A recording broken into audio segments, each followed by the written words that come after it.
ESPN Radio. This is the Thundering Herd Podcast.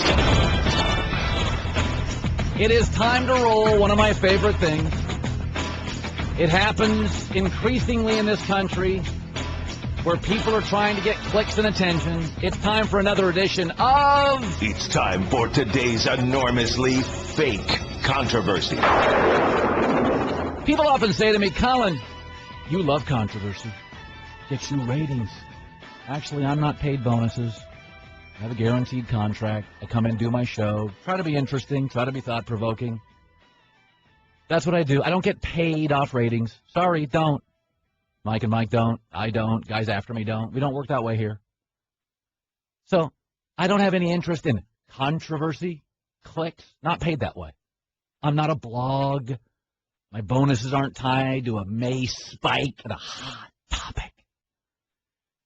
A-Rod got robbed, people are saying. Should have been voted into the All-Star game. Oh, settle down. He's a DH. That's what he does now. He's a DH. So there's only so many spots for a DH. And he didn't play any defense anymore. Late in an All-Star game, he can't help you out defensively. Number two, the other DH candidates, Nelson Cruz and Prince Fielder, are having better years. And number three, the American League manager, Ned Yost, had a legitimate reason. He said, quote, we debated it a lot. We wanted him on the team. But we prefer the versatility of an extra infielder or outfielder. We felt we were pretty much covered in the DH with Nelson Cruz and Prince Fielder. It's a non-controversy. Two guys having better years, and with those hips, he can't help them late in games. And because baseball makes this count, Ned Yost played Game 7 last year at home in the World Series. He knows that can help. The other thing is, baseball now has this slew of young stars.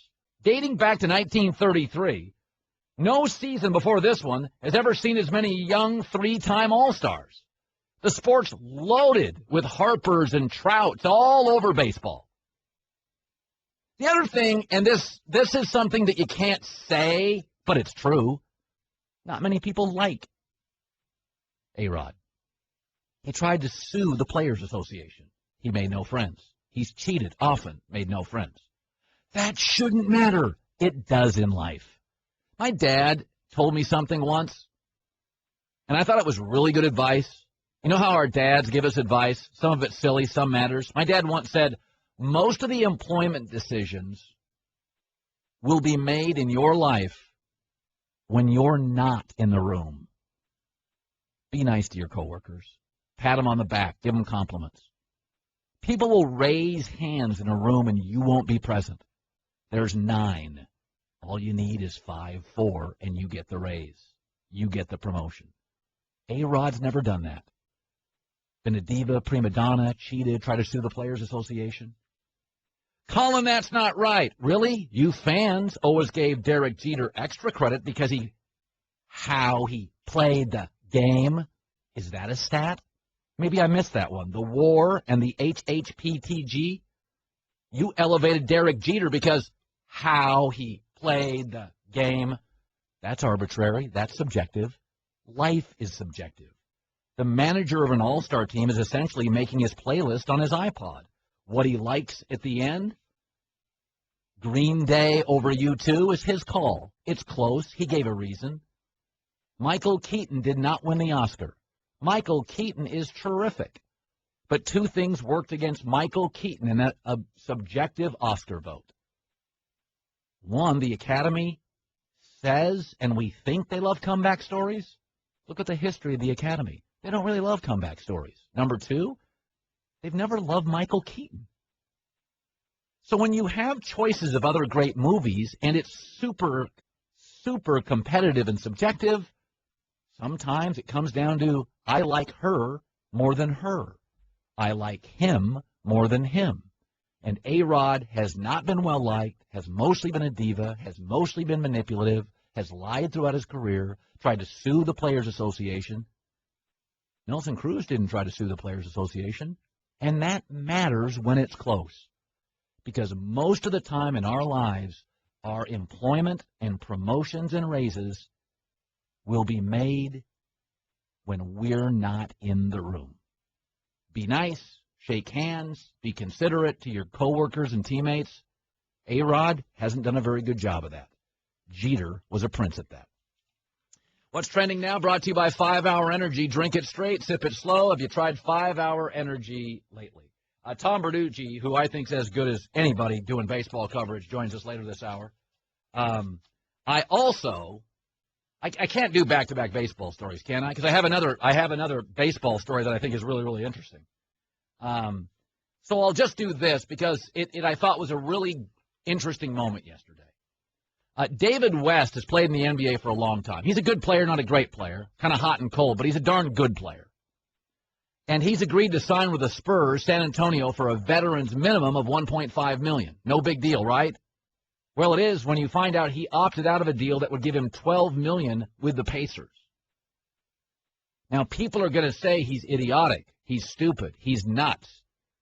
But instead of criticizing David West, let's applaud him. Because isn't one of the things we always complain about with pro athletes and NBA stars, all they care about is money?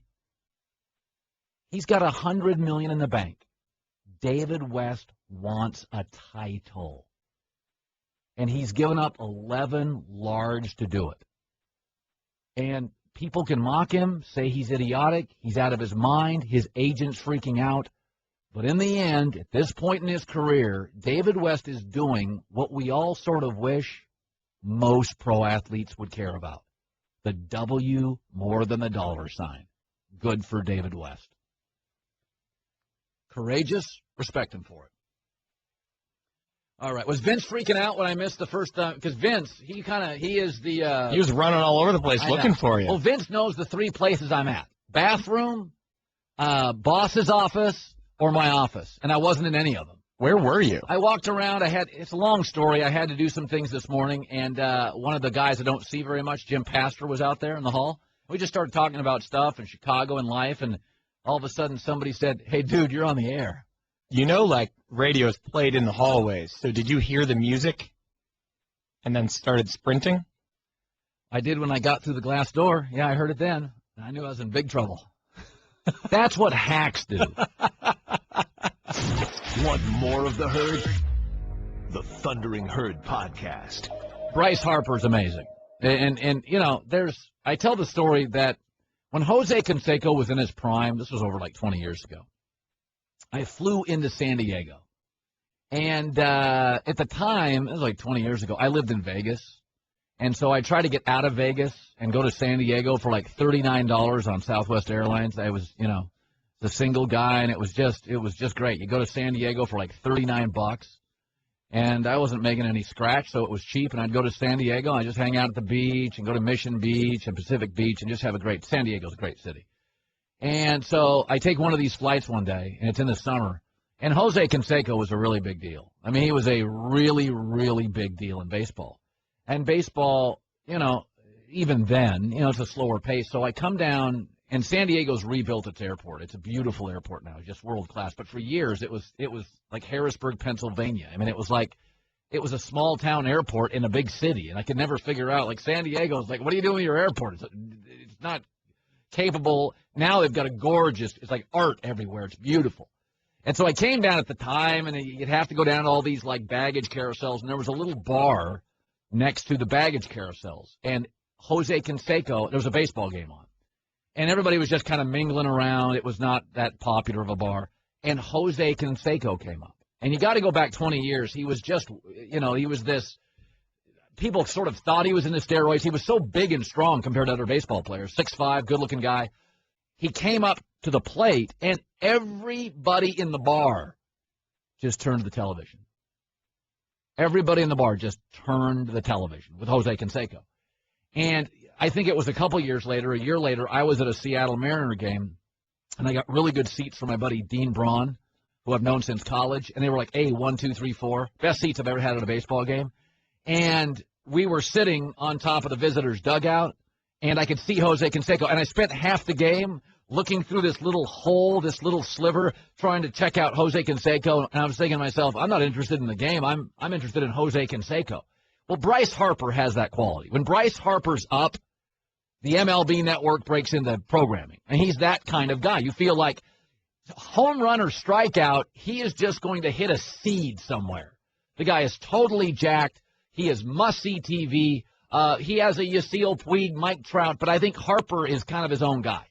And I just know that when Bryce Harper's up, like if I'm the Nats are on TV all the time now because they're very exciting and they're very good. If he's coming up or he's about to come up, I'll sit around just to wait for his at-bat.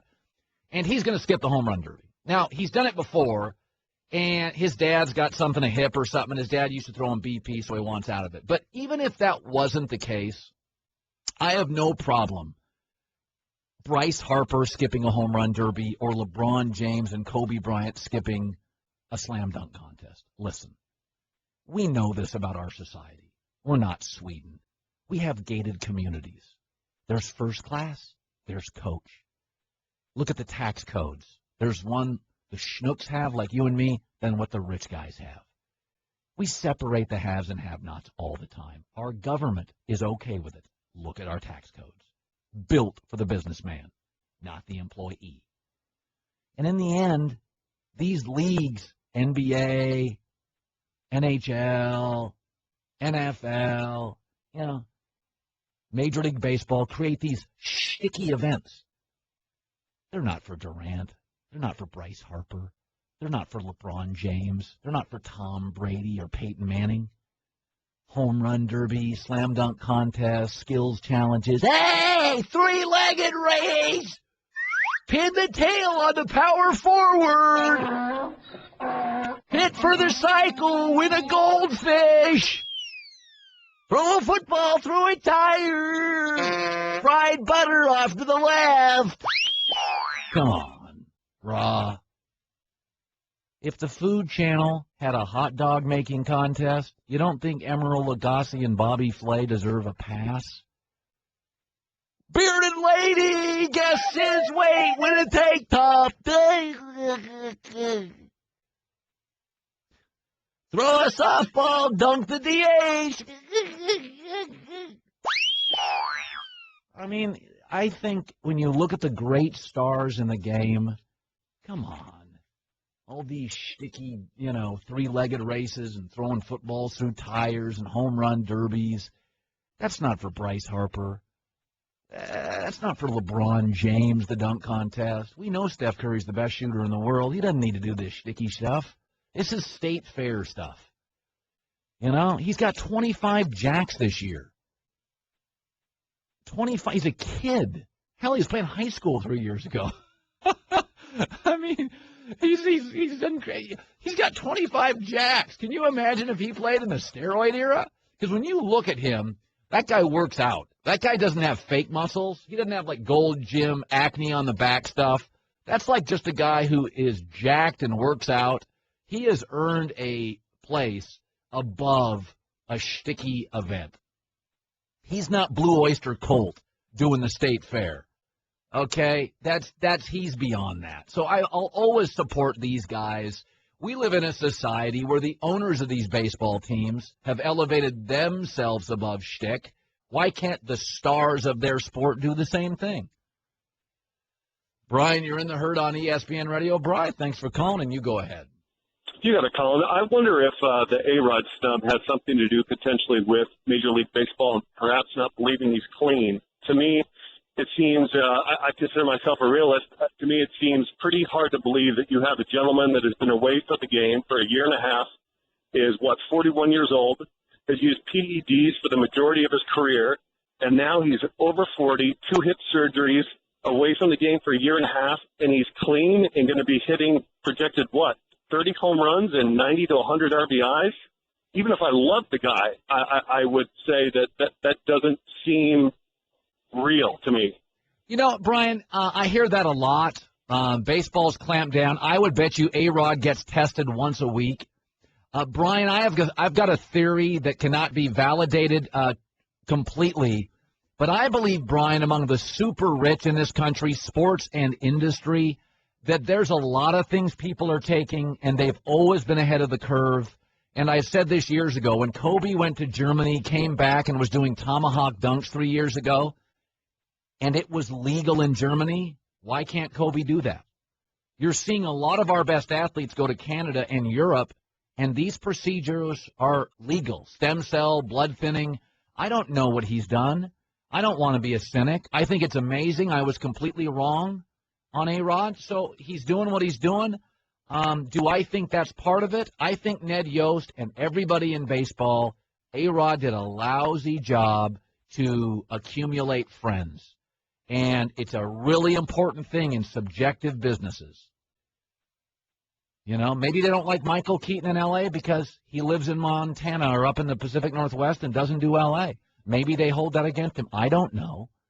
But it's in a very subjective voting process where there's a lot of really good candidates. Being liked never hurt anybody. It's hard to be too nice in life. You know what I mean? He's not done anything to befriend anybody in that sport. Geico presents Strange Savings Stories. Astronomers detected an interstellar transmission. It stated, Geico, 15 minutes could save you 15% or more. The implications were staggering. Was the cosmos telling us we could all save hundreds on car insurance with Geico? Or did their radar merely pick up a signal from the nearby Rufus and Clyde's morning show? We may never know. Geico. 15 minutes could save you 15% or more on car insurance. So this story was sad, and unfortunately there'll probably be people that defend him. Florida State has kicked off freshman quarterback DeAndre Johnson from the team. Video surfaced, him punching a woman at a bar. It's not like you needed video to figure it out. It would be violent. I watched the video. It's violent. There's going to be a small percentage, a granular percentage of people that will say she looked like she was obnoxious. So what? Walk away. You're a male scholarship athlete, 6'1", $185. Walk out of the bar. He decks her. It's vicious. But, you know, there's going to be people, you know, I've said this, whenever it comes to a topic like this, most people are reasonable because most people don't hate women. But because I've hosted a radio show for 20 years, I've probably had 800,000 emails and tweets. And there are a lot of guys that hate women because they've been ignored by them, and they have anger toward them. And, you know, I could sit here and take calls. Well, she was obnoxious. She did this. She put her hands on him. You walk away. Okay? You walk away. So he shouldn't play football ever again. He should be off the team. Be smarter. That punch was all ego, testosterone, pinheadedness. Get him out of there. Vicious, awful. You know, if you can't control yourself in that setting, why are you on a college campus? It's a privilege to play college football. It's not a right. And if you're a mouth-breathing knucklehead who can't control his emotions, bye, see ya. Go somewhere else. You'll probably, unfortunately, land at some other college that needs a quarterback. The other story, the New York Giants pull their $60 million offer to Jason Pierre-Paul, who's their best pass rusher. 26-year-old kid, was better than people thought out of the draft. Very good pass rusher. They don't have a lot of them left with the Giants, who I do think will be better than people think next year. So they have backed out of that. For the record, the CBA states that teams are allowed to pull a franchise tag designation when a player fails to maintain excellent physical condition. Now, if this story is true that he mangled his hands on fireworks, let's first of all make sure it's true. Just because it's on the Internet, it could be embellished. It could be completely inaccurate. The Internet is not Walter Cronkite. But I would say this. I don't have a problem with the New York Giants doing that because we'd all back out of a wedding if we discovered a startling bit of news right before it. And if you were about to buy a dry cleaner business and invest in a company and you discover the building has a lien on it, you should pull out. If you discover they have $600,000 in debt, you should pull out. Even if you're driving to the company and in 5 minutes you're going to sign it, get out. Lien on the building, massive company debt, get out.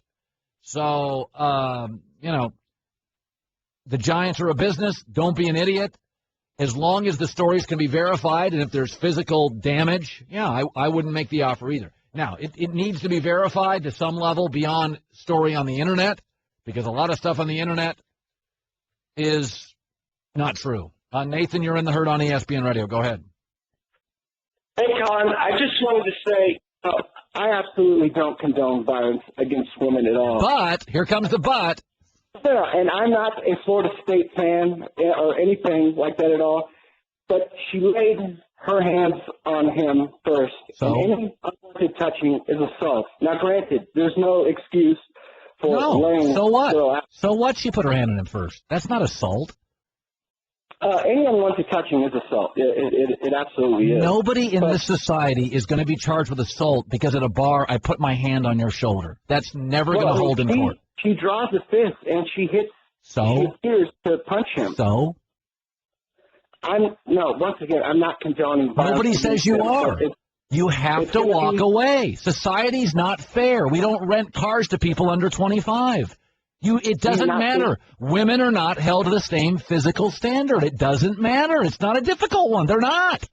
They're not held to the same standard. I agree with you. But do you think that he should never be given a second chance again? I would never. I've said two things. I'll never. If you mess with children or women, you're out always. Won't be my friend. Yeah. Never hire you. Never put you on my team. Now, you can make mistakes. You could do embezzlement. You could have tax charges. You could steal a donut because your kids are hungry. There's a lot of crimes in this country. You could smoke a joint. There's a million crimes in this country, Nathan. I'm forgiving. If you beat women or molest children, you cannot be on my team, my friend, business partner, anything. I'm not going to allow it. We all have standards, and I'm very forgiving. But you mess with kids and you mess with women. This was not Ronda Rousey. Now, by the way, women have a certain responsibility, too. He is a male scholarship athlete. Walk away. It is a privilege to play collegiate football. It is not a right. So I hear this, well, she touched him. So? For the record, I'll say this. I had a woman twice in my life, a woman get aggressive in a relationship I was in for 7 or 8 years. Just walk away. Where, too many drinks, somebody gets blah, blah, blah. It's like, walk away. Not interested, walk away. Vegas, leave the apartment. Not interested. Because I know the repercussions. I was on television. I was a public figure. Walk away. There's no end. Well, it's not fair. Life isn't. There's a first class and a coach. Bummer. I'm sitting in one, you're sitting in the other sometimes. Stinks. It's not fair. Not everything's even. Not everything's fair. Not everybody gets into the club. Not everybody can rent a car. That's not our judicial system. There's layers and levels. You drive on the road, you get a speeding ticket here, it's 3 times as much in the school district. There's all sorts of layers and levers in society. You don't deck women. You don't deck anybody, but a male athlete, strong, domineering man with a woman, you're in trouble. Not going to work. It's not fair. Deal with it. Brian, you're in the herd. Go ahead. Hey, Colin, I haven't seen the video, but one of the reports was it was an argument over a chair and sitting down or something. And isn't that just a bigger issue to a guy's psyche that he wouldn't be offering the chair to a female in the first place? Well, I mean, he's not a gentleman. He decked a woman. So, I mean, I think it goes beyond. I mean, we know that he's not a very good guy. It was, I mean, I don't know if the bar was crowded. I mean, they walk up and they kind of push. And she's like, she's kind of a little obnoxious and aggressive, and he just does a right cross. It doesn't matter. You just get out of that scene. It's like, she's had too much to drink. I'm out of here. It's just one of those situations. I mean, listen, I bet you every 50-year-old guy that's ever listened to me, that's ever had relationships, has been in a situation where somebody drinks too much. It's not like women drink too much and don't get aggressive. Guys aren't the only people that get aggressive. You have 7, 8 cocktails. People get aggressive. People have bad judgment. We've all been there. You got to get out of the room. You got to get out of the room. You just do. It's not fair. Sorry.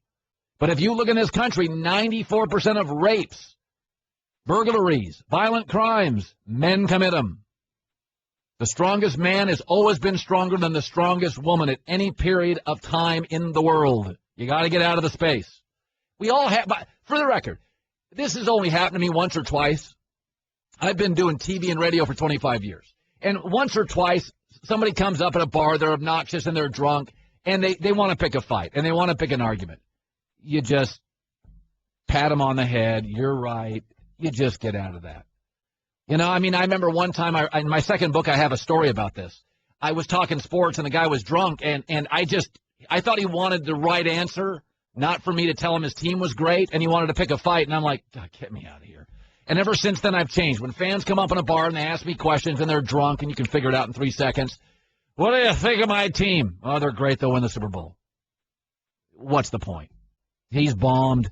He wants to hear, he listens to his local radio meatball tell him his team's going to win the Super Bowl every year. That's what he wants. Just give him what he wants. Give him a donut, pat him on the head, move on. He's a seagull. Just throw some food at him on the dock, let him pick it up and leave. You're in the herd. The Thundering Herd Podcast. Florida State football knucklehead DeAndre Jordan, who punched a woman. He was Mr. Football in Jacksonville, Florida. Indefinitely suspended from the team. I don't know why you can't kick him off. Probably because he's too good. Selective, conditional punishment. But welcome to college football. And I always get these calls. Well, they always start with this. I'm not condoning violence, and I always say, but if you don't want to condone violence, then don't condone violence. There's never really any time to punch anybody, but I'll tell you, I see this all the time. A lot of you guys at bars, and you ever notice the big muscly guys are always like 5'8"? Like the 6'4" guy, he got women. He didn't have to jack up. He didn't have to use roids. It's always like the 5'8" guy at the gym, 5'7.5". He's got to have, like when your neck is thicker than your head, take a day off. You know what I mean? Take a day off. And they're always kind of tough guy. They're just looking to get in a fight. They go to a bar. They wear the tank top to a restaurant or a bar. The super tan guy, they're just looking to – and they walk in, and it's a booby trap. Somebody starts arguing. They take a punch. You'd think they'd have the common sense not as a scholarship athlete to punch somebody, and specifically a woman. But it's the reality of, and you have steroids everywhere now, HGH. Guys, you can tell this steroid guy. I mean, you can see it. That's not Cliff Bars, folks. Bob, you're a psychologist. Go ahead. Thanks for calling. Colin, I'm a long-time listener, third-time caller. Thanks for taking me. You bet. I just wanted to tell you that I agree with you in principle, man.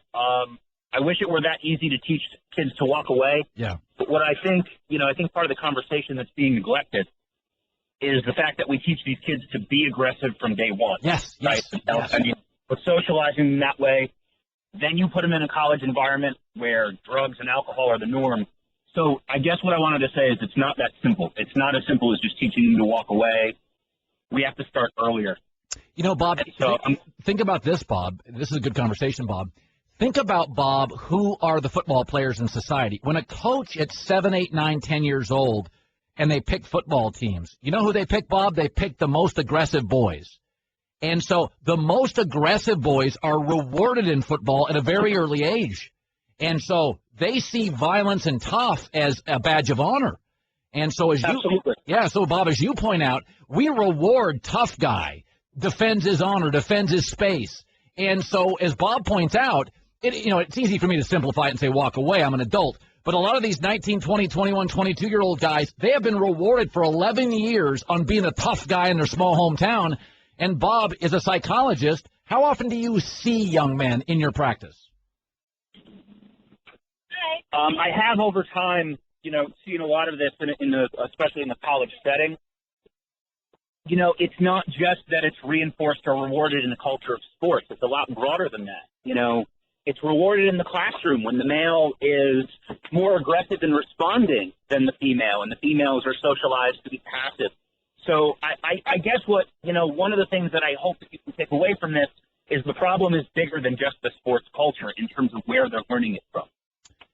Yes, we have and thank you, Bob, for the call, and thank you for listening. I appreciate that, Bob.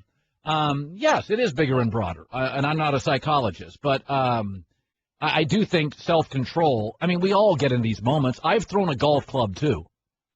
I mean, I've got a temper, too. I was raised, I was very fortunate. Here's another thing. I was raised in a very pro-female environment from a mom that was strict. What if you're raised by a knucklehead dad and you watch your dad beat your mom? It's funny. I was raised in an environment where you didn't touch women. My sister was bigger than me. My mom, I can remember one time making a joke with my first wife, and my mom was present. And I just made a joke. I said, if she gains any weight, she is out of here. And it was a joke. But my ex-wife is like a trainer. My mom about threw a pan at me, and that I was objectifying and seeing her as an object. I'm like, Mom, she laughed. It was just a joke. So I'm lucky. I was raised in an environment that was respectful toward women. What if you watched violence? So, what if this kid saw beatings?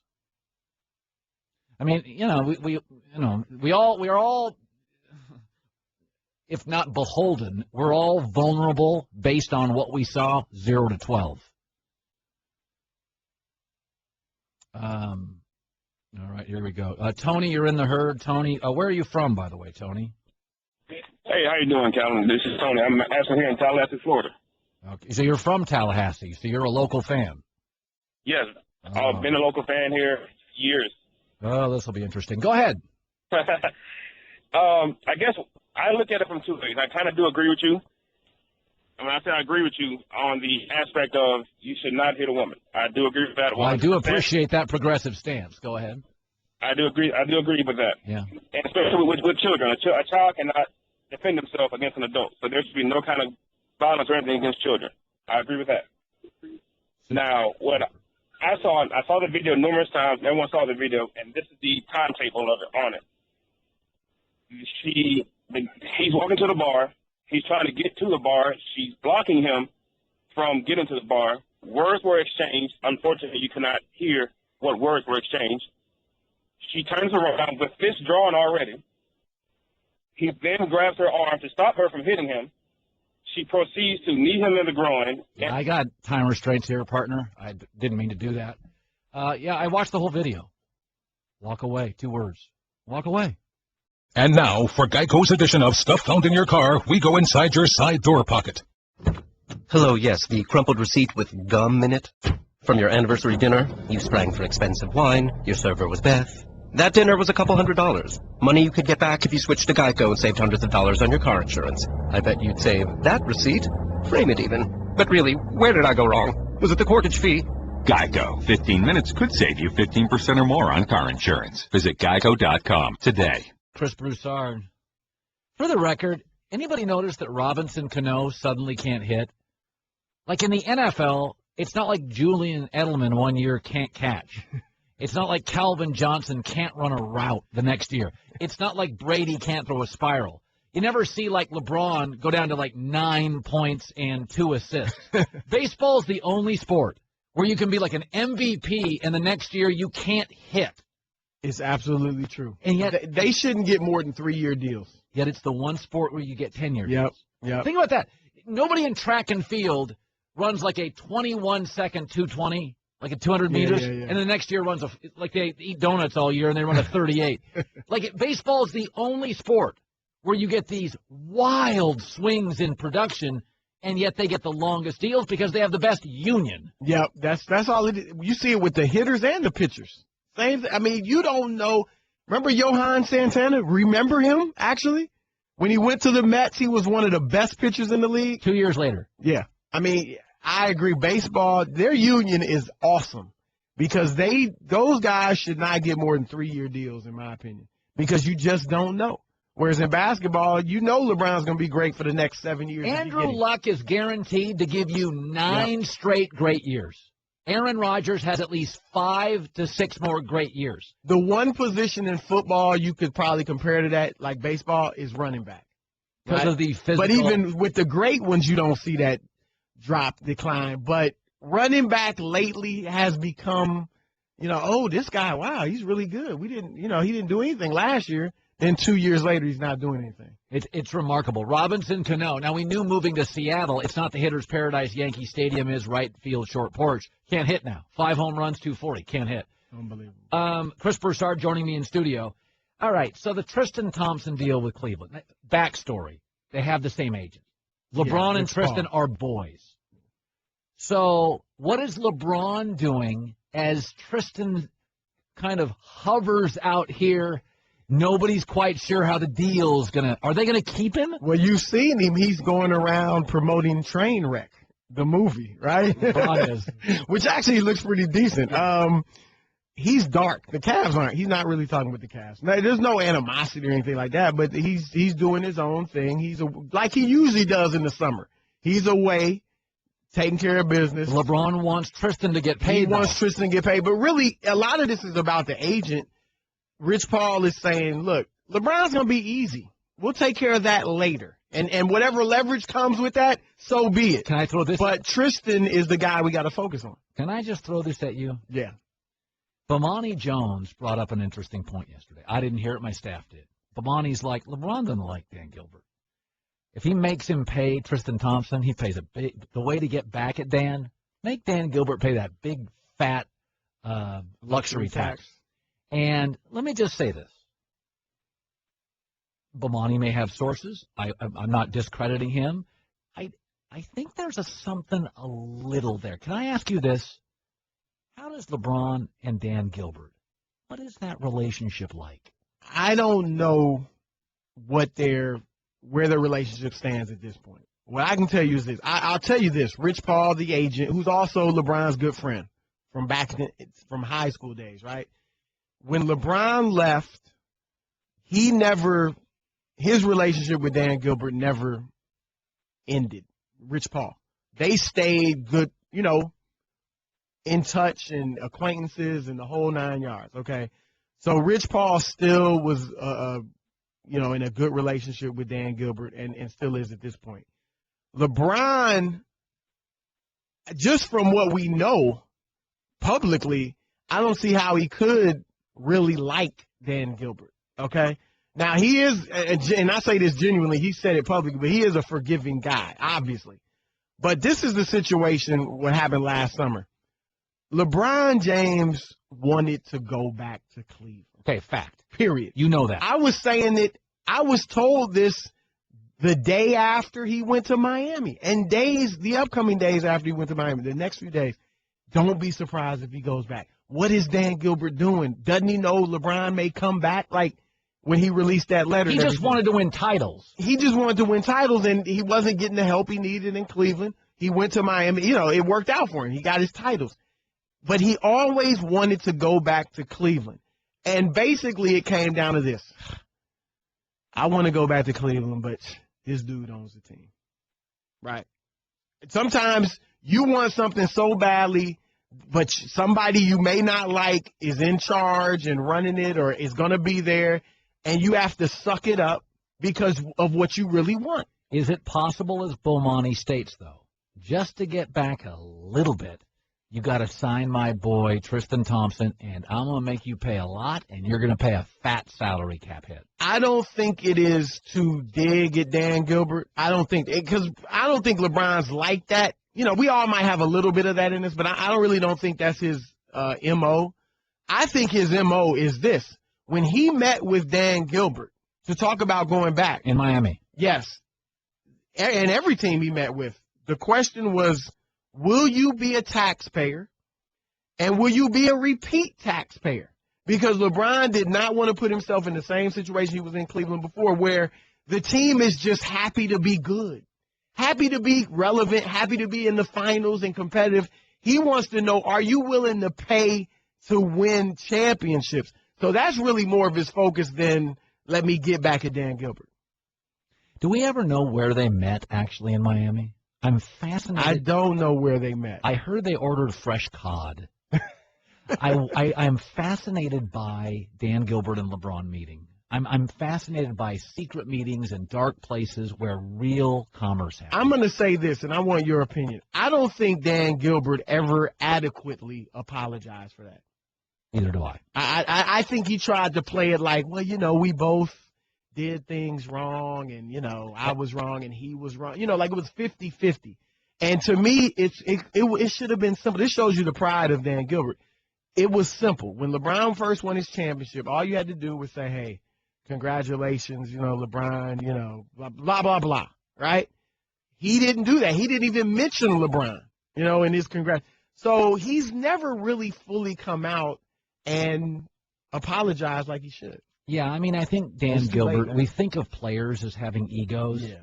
The owners have egos. No question. And because Gilbert feels like he bent over backwards. And sucked up some of that pride, swallowed some of that pride when LeBron was there in Cleveland. Oh, by the way, when LeBron went back to the Cavs, the net worth of that team went from $500 million to $800 million. Yeah. So that's why LeBron and those guys are like, look, you have to pay whatever you need to pay to make this team a winner. Let's have breaking news. Do you have any new texts? Have you received a text in the last 5 minutes? Sure, let's go with them. On your show, we have a rule that when you or Schefter are on the show and there's a text, you have to break news. This might actually be a topic for you. This isn't news, but somebody texted me, better career, Duncan or Kobe. That's breaking news right there. That qualifies as breaking news. Yesterday, Schefter did a two-thumb tweet. That qualified as breaking news in July. Better career, Kobe or Duncan? Kobe. Really? Because he did it in L.A. Whose career would I probably rather have? You know, off-the-court stuff excluded? Kobe's. So would I. I'd rather be known as Kobe because he was just a great individual player. Who's had the better career? Like, I think we have to say Duncan. Because every year they win 50-plus and they're a contender. Every year of his career. And they still are. But individually, I would rather be Kobe. I'm the guy that intimidates people. Listen. I'm the dunker. I'm the exciting player. Okay, if you had a great career with the St. Louis Cardinals, the equivalent of the Spurs, and a great career with the Yankees, I'd rather have the career with the Yankees because it's the Yankees. I hear you. Nothing against it. But if you can have a great career with the Lakers and a great career with the Spurs, I'd take the Lakers' career. See, I agree with you, but I'm not even looking at it that way. I'm looking at it like Kobe's game is far more aesthetically pleasing. Oh, yeah. Right? He's got more, quote-unquote, street cred. He's the more stylish, player with the more moves and all that. So I would rather have that. But I think if you straight look at it objectively, who's had the more productive career, you probably have to say Duncan. You don't think? Kobe is Apple or Google. Duncan's like a really successful luggage company. He's Samsonite. Great. Actually, that's a good comparison. Yeah. But that's a great. You know what I mean? They're both wildly successful, but there's something about. No, it's true. It's just more. Look at if I could be rich in Iowa or rich in Laguna, I'd rather be rich in Laguna. Well, that's why and it never came to this, but if LaMarcus Aldridge could have went to Miami, I think Miami would have been the spot. Not just because of the more of an exciting. No. city, I think they have a better bench, but you can be more of an individual there too. Absolutely, right? That's what I'm all about. Not being the man. Colin Cowherd. The Thundering Herd Podcast. It is an interesting kind of thought. Like, who has a better career, Kobe or Duncan? Well, they've both had remarkable careers. But if you're saying I get a choice, I'd rather be Kobe because I think there are certain cities in the world where it's just better to be a star. It's better to be a star in Barcelona or in London or in Los Angeles or New York. Those cities are built to accommodate you, to house you, to elevate you, and to promote you. And there's no better place to be a star in America than Los Angeles. In fact, I could make the argument. Let's just say they all make a lot of money, right? But if I said every star in NBA history, who's had the coolest life? It's only Jordan and Kobe. I mean, a lot of LeBrons is in Cleveland. A lot of Birds, Larry Bird in Boston. They're angry. I mean, if you're talking about real estate, views, and in the history of the league, it's like Magic, Kobe, and MJ. Really, LA can just offer you the beach, the endorsements, the life, the helicopters, no winter.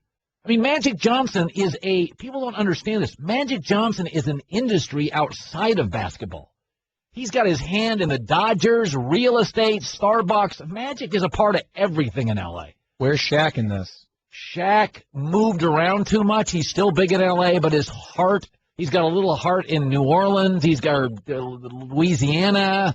He's got a little heart there and there. He's not as L.A. as Magic and Kobe. Magic and Kobe are defined by but just in terms of a great career to have.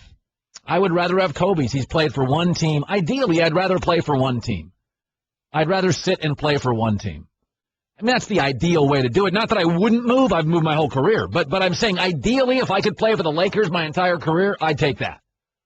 I think, now, nothing against Duncan, but like I'm saying, is Kobe Bryant's career has been not only successful and rich in titles, but glamorous.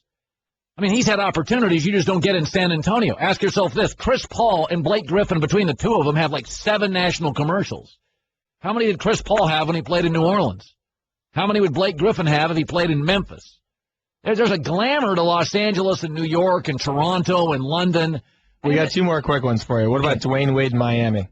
His whole career there, titles, glamour. He had commercials when he was coming up. It's not magic. It's good. It's really good. All right, and I don't want to do it, but John's forcing me to ask, what about Carmelo Anthony? Oh, good hell. That's a lousy career. He's a stinker. There's nothing there. That career stinks. He's got nothing. That's a dumb career. I'd rather be Rudy Gay. I'd rather be Tony Allen. That's not fair. Melo's a nothing. He's a hack. No, but okay, ask yourself this. On the cool-o-meter, let's do some cool music here. On the cool-o-meter. Well, cool-o-meter is probably the worst way to start this, but okay. Oh, hey, everybody, look at me. We're doing a cool-o-meter segment. So, and you're counting money, titles, glamour, endorsements, all in. I'm off the shizzle. I would go, in the last how many years? Last 25. Magic's number 1 over Jordan. Oh, Magic's career. You're out of your mind. No, Jordan had to deal with those winners. Yeah, but he has a global brand. He lives in Charlotte.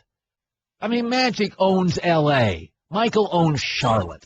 He's got a condo in Charlotte. He might as well be my accountant, Mel. He has a condo in Charlotte. He's got a condo all over the place. He's got a condo. I would say Magic, Michael. I'd say Kobe number 3. I'm talking bigness. Glamour, stacks of cash, the whole 9 yards. I would go Magic, Michael. Magic's life's incredible. Dude, if you could own any city in the country right now, you're in on it real estate. You're in on endorsements. You're L.A., Beverly Hills, Bel Air, or Charlotte. I like Charlotte, but come on now. Come on now. Golfing in Charlotte or golfing at the Bel Air Country Club? Magic, MJ, Kobe. Dude, MJ's golfing with your guy Tom Brady. Magic's watching Dodger games. Yeah, that's because he owns the Dodgers. Yeah, Jordan owns the Hornets. I'm watching Dodger games. Magic owns the team with the Guggenheim wealth. I don't know. Who would be number 4? Who would be number 4? Dwayne Wade's top 10. Duncan's boring. There's nothing. Literally, if they were all coffee, he'd be Folgers. What about Swaggy P? Nick Young? Yeah. I'm going to punch you right in the forehead. Engaged to Iggy Azalea, playing in L.A. He is hilarious the most on Twitter. Ridiculous person in the league. Oh, how about Jeremy Lin, top 7? I would say Magic, Michael, Kobe. Yao Ming isn't awful. Yao Ming? Yao Ming. Yeah, he's beloved in China because of what he did in the NBA. I'll be honest with you. I think Dwayne Wade's top 5. I think I'd go Shaq, Dwayne Wade. I just wasted 9 minutes of everybody's life on that. All right, I'm out of here. Check out The Herd with Colin Cowherd weekdays from 10 a.m. to 1 p.m. Eastern on ESPN Radio, ESPNradio.com, and on ESPNU. The Thundering Herd Podcast.